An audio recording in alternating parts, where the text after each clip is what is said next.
there. Wow, the sun's in the sky, everyone's outside having fun. You know what that means? It's time for super reviews. Do you want to come follow me? Let's go.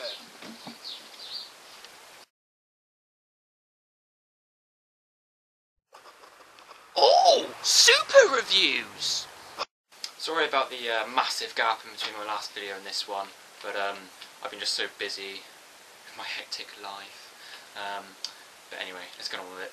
So, you're probably familiar with the popular John Butter franchise, Detective John Butter trilogy, or you've heard of it. But most people don't know that there was an original before the whole trilogy, and that starred Wesley Snipes, and it was called Passenger 57. Alright. Now, first off, you pick up this film and already you're kind of put off by the kind of lame, boring title and the lame, boring blurb on the back, where basically, you know, it's clearly set on a plane, but they really milk it for everything it's got. All these stupid puns, like Wesley Snipes earns his wings in this exciting airborne adventure. If it's action you seek, Passenger 57 is the only way to fly. Doesn't even make sense. And the way it explains the plot: he enters the lavatory and exits to find Rain and his gang have taken over. Butter's next move is clear: do or be done to. That's like the tagline: do or be done to. And it has like a really long tagline on the front of the DVD as well.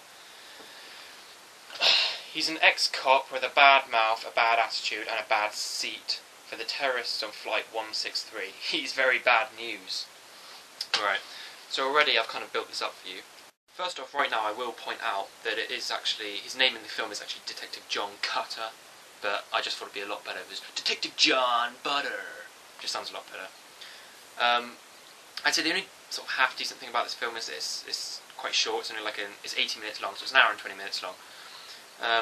Usually with these films, like these kind of like cheapo, kind of rubbishy, sort of so bad they're good action films, you can usually rely on it for at least a few sort of half-decent one-liners, yeah? Like in most Schwarzenegger films, even if that's kind of rubbish, like Raw Deal or something, you can still rely on like this kind of influx of catchy one-liners and kind of quotes.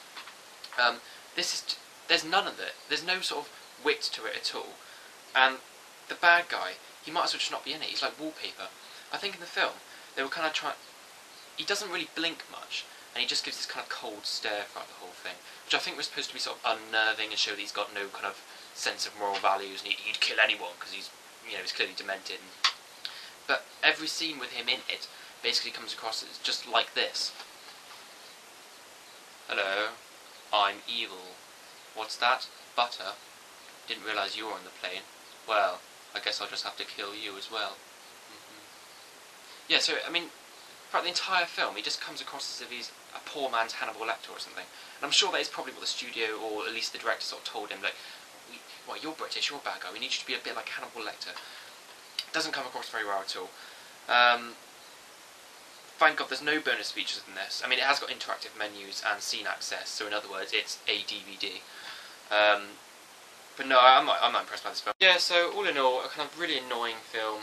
Sort of irritating in the sense that you watch it for about an hour and 20 minutes and you come away sort of thinking, what the hell was that about? Why did he hijack the plane? Why did he do any of that stuff? It made no sense! Yeah, I mean, on a good day, maybe if you're with a friend and you're drunk and just for a bit of fun, I might give it 2 stars, maybe. But, nah, essentially it's a 1-star film. It's trash. Pure trash.